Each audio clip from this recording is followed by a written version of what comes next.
প্রথমেই ত্রিশূল, যা দেবীকে দিয়েছিলেন স্বয়ং শূলপাণি শিব। ত্রিশূলের তিনটি শূল ত্রিবস্ত্র ইঙ্গিতবাহী, কখনো তা সত্য, রজ ও তম এই ত্রিগুণের প্রতীক হিসাবে বর্ণিত। দেবীর হাতে যে সাপ দেখা যায় সেটি হলো শিবই তাকে দিয়েছিলেন বলে মনে করা হয়।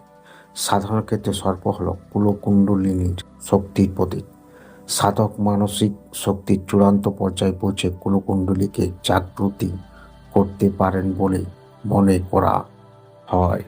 বিষ্ণু দেন তার হাতে সুদর্শন চক্র। শাস্ত্রমতে সুদর্শন চক্র ব্রহ্মাণ্ডের প্রতীক এবং দেবী শক্তি তার কেন্দ্রস্থল।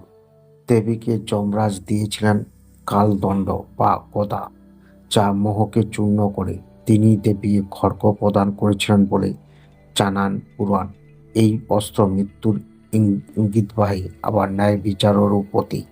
বিশ্বকর্মা দেবীকে দিয়েছিলেন কুঠার সহ আরও বিভিন্ন অস্ত্র, যা কাধারের নির্ণয় ও ধ্বংসের প্রতীক।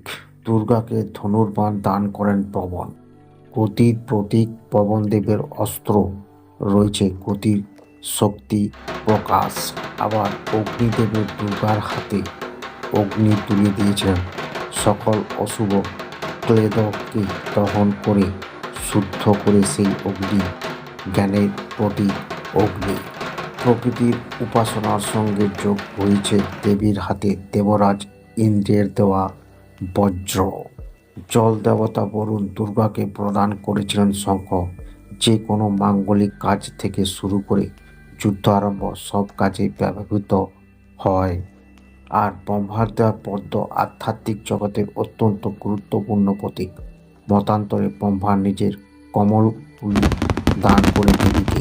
এই পাত্রে তীর্থ জল সৃষ্টির প্রতীক। আসলে দেবী দুর্গার হাতে অস্ত্রগুলি রূপক মাত্র।